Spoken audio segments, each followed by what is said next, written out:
chosen one. This message will reach you exactly when you need it most.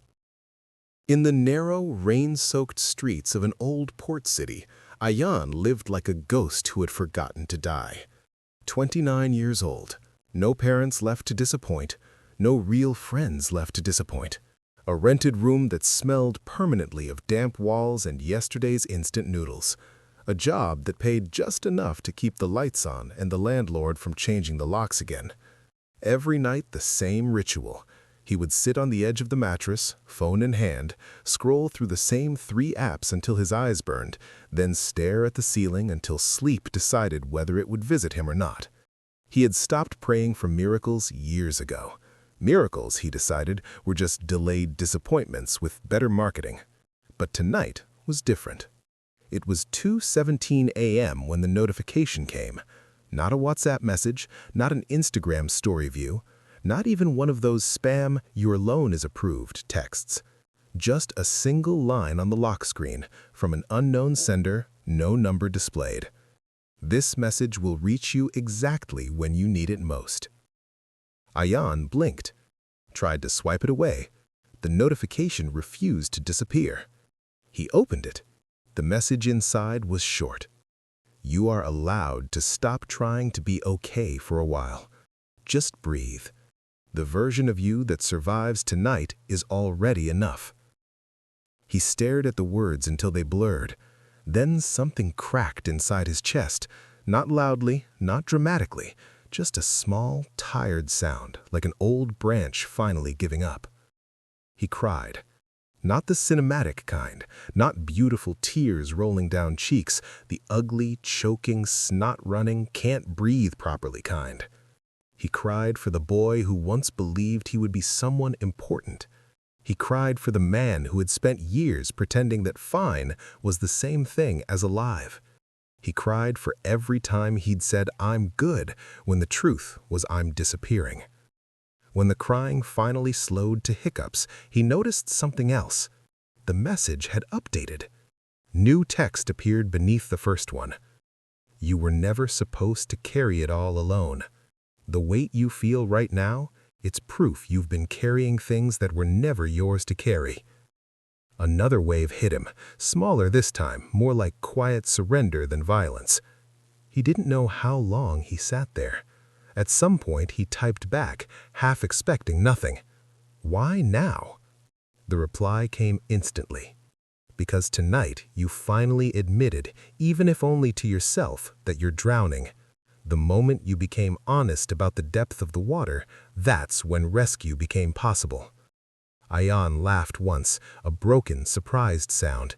He typed again, "Are you God?" 3 dots appeared, then disappeared, then appeared again. Then, "No, I'm the part of you that still believes you deserve to live. The part you've been trying to kill for years. I'm just very stubborn." He stared at those words for a long time. Then, for the first time in maybe 3 years, he did something he hadn't done since he was a child. He spoke out loud to the empty room. "Thank you." The screen stayed quiet for almost a minute. Then one final message. You're going to wake up tomorrow and feel like nothing has changed. That's okay. Healing doesn't always feel dramatic. Sometimes it just feels like deciding, very quietly, that you're not ready to leave the story yet. Keep breathing. I'll meet you here again, exactly when you need me most. The message thread vanished. No trace, no screenshot possible. Just gone. Ayan sat in the sudden silence, chest still aching, eyes swollen. But something else was there too. Very small, very fragile, almost invisible. A tiny, trembling decision. Tomorrow, he would try to stay. Not for the world, not for anyone else, just because some stubborn, invisible part of him refused to let the story end on this particular night. And somewhere, in a place beyond phone screens and broken ceilings, that stubborn part smiled. Very quietly, very tiredly, very much alive. The end. Or maybe just the beginning of the part where you finally allow yourself to be saved. In the shadowed underbelly of Eldridge Port, a city perpetually shrouded in fog and the distant wail of cargo ships, Ayan Malik had carved out an existence that felt more like a slow erosion than a life. At 29, he was a relic of his own unfulfilled promises, a man who had once dreamed of escaping the gravitational pull of his family's crumbling legacy, only to find himself orbiting the same decaying routines day after day. Eldridge Port wasn't kind to dreamers. It was a place where the sea air corroded everything it touched, metal railings, old warehouses, and human spirits alike. Ayan's parents had been casualties of that corrosion. His father, a dock worker with hands like weathered leather, had drowned in a freak storm when Ayan was 12, leaving behind a widow who slowly faded into alcoholism and regret. By 18, Ayan was burying her, too, in a plot overlooking the very harbor that had claimed his father. No siblings, no extended family worth mentioning, just a string of foster homes that had taught him early on that attachment was a luxury for those who could afford to lose. Now, he lived in a third-floor walk-up in a building that groaned like an old ship in high winds. The rent was cheap because the walls were thin, the plumbing unreliable, and the neighbors' arguments provided a nightly soundtrack. His job as a data entry clerk for a shipping logistics firm paid enough to cover the basics: electricity, instant ramen, and the occasional pack of cigarettes he swore he'd quit. Friends? They'd drifted away like flotsam after college. Some married, some moved, all too busy for the guy who always said, "I'm fine," with a smile that never reached his eyes. Ayan's nights followed a predictable script. He'd trudge home after his shift, microwave something forgettable, and collapse onto his threadbare mattress. Then came the scrolling, endless feeds of other people's curated happiness on social media, job listings he never applied to, and articles about self-improvement that only made him feel more inadequate. Sleep was elusive, a fickle visitor that often left him staring at the water-stained ceiling, replaying the what-ifs of his life. What if he'd finished that engineering degree? What if he'd taken that job offer in the city across the bay? What if he hadn't let Sarah walk away 3 years ago, after she'd grown tired of his emotional unavailability? He'd stopped believing in miracles around the time Sarah left. "You're like a ghost, Ayan," she'd said, her voice cracking as she packed her bags. "I can't love someone who's already given up on himself." Miracles, he decided, were fairy tales for children and lottery winners. Reality was damp walls, overdue bills, and the quiet certainty that tomorrow would be just like today. But on this particular night, January 10th, a date that would later feel etched into his soul like a scar, the script deviated. It was 2:17 a.m. The rain hammered against his window like impatient fingers, and the room was lit only by the blue glow of his phone screen. Ayan had been doom-scrolling through old photos, torturing himself with memories of better days, when the notification pierced the silence. Not a buzz from a friend, he had none online anymore, not a spam email, not even a low battery warning, just a stark, anonymous alert on his lock screen from no discernible app or number. "This message will reach you exactly when you need it most." Ayan frowned, his thumb hovering. Spam? A glitch? He swiped to dismiss it, but it lingered, unyielding. Curiosity, or perhaps desperation, won out. He unlocked the phone and tapped. The message expanded into a simple text thread, sender unknown. "You are allowed to stop trying to be okay for a while. Just breathe. The version of you that survives tonight is already enough." The words hit him like a rogue wave, cold and unrelenting. He read them again, then a third time, his breath catching in his throat. How could a random message know that he'd spent the evening calculating how many pills were left in the bottle on his nightstand?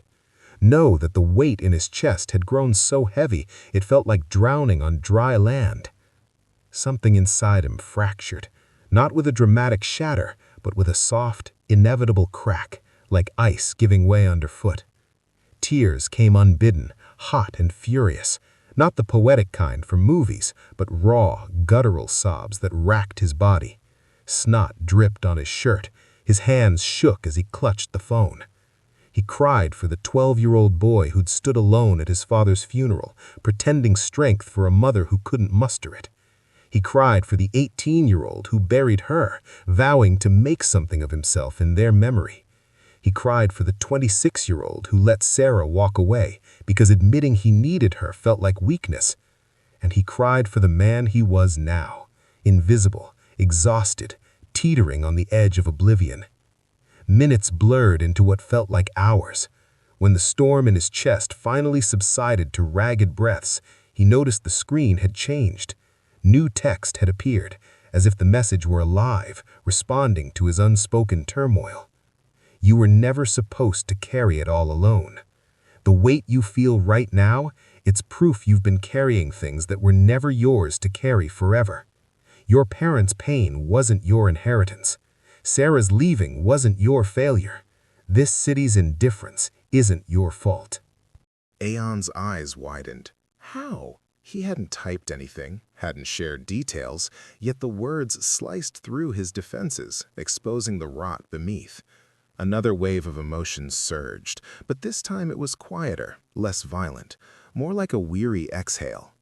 He sat back against the wall, knees drawn up, phone cradled like a lifeline. Tentatively, he typed, "Who are you? How do you know this?" The reply was instantaneous, as if anticipated. "I'm not a who, exactly. I'm the echo of every quiet moment you've survived. The stubborn spark that kept you going when logic said stop. I know because I've been with you, in the empty rooms, the sleepless nights, the times you chose to get up anyway." Aeon laughed, a sharp, disbelieving bark that echoed in the small room. It felt foreign, like a muscle long atrophied. "Are you God? An AI? Some hacker messing with me?" Dots danced on the screen. Then, "No gods or machines here. Just you, Aeon. The part of you that still believes in second chances, even when the rest of you has forgotten how. I'm stubborn because you are. And tonight, you needed a reminder that surrendering doesn't mean ending. It means allowing help to find you." He stared, heart pounding. The rain outside softened to a drizzle, as if the world itself were pausing to listen. Memories flooded him, childhood nights praying to a silent sky after his father's death, the hollow ache after his mother's funeral, the day Sarah left, her parting words lingering like smoke. He'd built walls around his pain, convinced solitude was safety. But now those walls felt porous, crumbling under the weight of this impossible conversation. "Why now?" he typed, fingers trembling. "Why not before, when I could have saved things?" "Because healing waits for honesty. Tonight you admitted, to yourself, in the dark, that you're drowning. You stopped pretending the water wasn't rising. That's when the lifeline appears, not a moment sooner." Aeon closed his eyes, letting the words sink in. For the first time in years, he spoke aloud, his voice hoarse and small in the empty room. "I don't know if I can keep going. It hurts too much." The screen lit up again. "It does hurt, and it will for a while. But pain is just the tax on being alive. You've paid enough dues. Tomorrow, start small. Open the curtains. Make coffee instead of skipping breakfast. Call that old friend you think has forgotten you. The story doesn't end here, not unless you write it that way." He nodded, though no one could see. Tears fell anew, but these were different, cleansing, almost hopeful. He typed one last question. "Will you come back?" "One day, when you need me most again. Until then, remember, you're not broken, you're just unfinished. Keep breathing. The best chapters are the ones where the hero decides to turn the page." The thread shimmered, then faded. No trace remained, no history in his messages, no way to screenshot or search, just the quiet room, the patter of rain, and Aeon sitting in the aftermath. He didn't sleep much that night, but when dawn crept through the grimy window, he rose, not with grand resolution, but with a quiet determination. He brewed coffee, black and strong. He texted an old college buddy, Mark, with a simple, "Hey, long time, coffee sometime." To his surprise, the reply came quickly. "Dude, yes, been wondering about you." Days turned to weeks.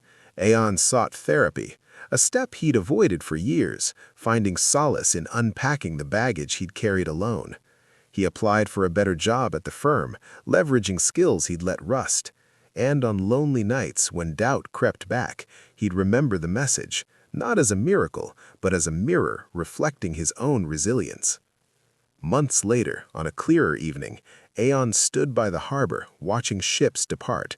His phone buzzed, not the mysterious sender, but Sarah, responding to a tentative outreach. "I'd like to talk, if you're open." He smiled, truly this time. The message had been right. It arrived exactly when needed. And in its wake, Aeon began to live. Not perfectly, not without scars, but with the stubborn spark reignited. In Eldridge port, where the fog often lingered, Aeon found his way to clearer skies. The end? No, just the beginning of a story where the chosen one chooses himself.